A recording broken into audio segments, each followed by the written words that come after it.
Hello বন্ধুরা, কেমন আছো তোমরা সবাই? আশা করি ভালো আছো। আমিও খুব ভালো আছি। পরিণীতা পেজের পক্ষ থেকে নতুন একটি ভিডিওতে তোমাদেরকে স্বাগতম জানাচ্ছি।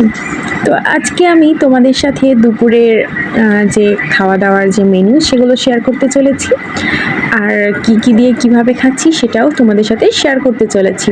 তো দেখো, সবার প্রথমে আমার এখানে ছিল গরম গরম ভাত, আর সাথে নিয়েছি মোচার ঘন্ট, আর ওখানে তোমার কচুর শাক, আর এখানে হচ্ছে ইলিশ মাছ ভাজা।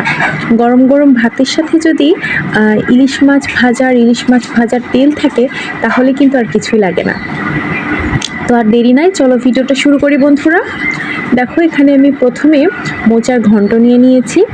মোচার ঘন্ট দিয়ে আমি ভাত মেখে খাচ্ছি। রান্নাটা কিন্তু মামনি ইউনিকভাবে করেছিল, আর অসাধারণ হয়েছিল বন্ধুরা খেতে।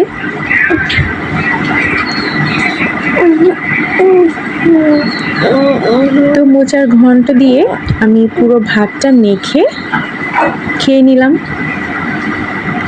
মোচা কিন্তু কাটাটাই ঝামেলা, তাছাড়া খেতে কিন্তু অনেক মজা লাগে বন্ধুরা। তারপরে দেখো, এখানে আমি নিয়ে নিয়েছি কচুর শাক। আজকের কচুর শাকটা কি বলবো বন্ধুরা, অসাধারণ লাগে। আমি অনেক কচুর শাক রান্না খেয়েছি, কিন্তু আমার মামুনির মতো আমি সত্যি সত্যি কোথাও খাইনি। আমার মামুনির হাতের এই রান্নাটা যেন ইউনিক, এর স্বাদ কারোর সাথে কম্পেয়ার করা যাবে না। এক কথায় অসাধারণ লাগে বন্ধুরা। তো দেখো, কচুর শাক দিয়ে আমি চেটেপুটে সব ভাত খেয়ে নিয়েছি। এখন আমি নিয়ে নিলাম ইলিশ মাছ ভাজা। তো ইলিশ মাছ ভাজা দিয়ে আমি ভাতটা খাবো। দেখো, ইলিশ মাছের ডিমটা দিয়ে আমি ভাতটা মেখে নিচ্ছি। ইলিশ মাছের ডিমটা খেতেও কিন্তু অসাধারণ লাগে বন্ধুরা। ইলিশ মাছের ডিমটা দিয়ে ভাতটা মেখে আমি খাচ্ছি। আজকে দুইটা মাছ রান্না হয়েছিল বাড়িতে। দুইটা মাছের পেটেই ডিম ছিল বন্ধুরা। জানি না এখন কি মাছের পেটে ডিম হয় নাকি, বা প্রায় প্রত্যেকটা মাছের পেটেই ডিম। তো যাই হোক, ডিম খেতে ভালোই লাগে বন্ধুরা। কিন্তু ডিমওয়ালা মাছ হলে একটা জিনিস হয় কি, ডিমটা খেতে তো মজাই লাগে, কিন্তু মাছের পেটিটা অনেক পাতলা হয়ে যায়।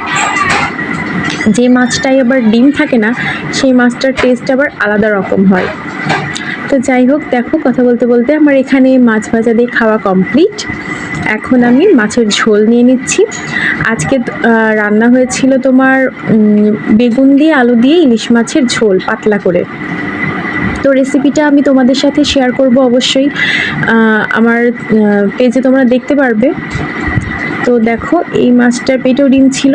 ডিমটা খেতে অসাধারণ লাগছিল, রান্নাটা তো অসাধারণ হয়েছিল বন্ধুরা, কি বলবো। আমি ডিম দিয়ে মাছ দিয়ে মেখে মেখে সুন্দর করে খেয়ে নিচ্ছিলাম।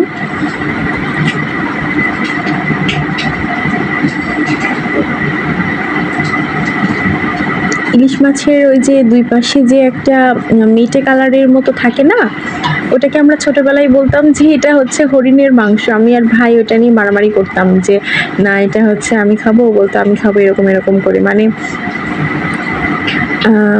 মানে কি বলবো, ছোটবেলায় যা হয় আর কি। তো এই যে দেখো, কথা বলতে বলতে আমার খাওয়া কমপ্লিট হয়ে গেল।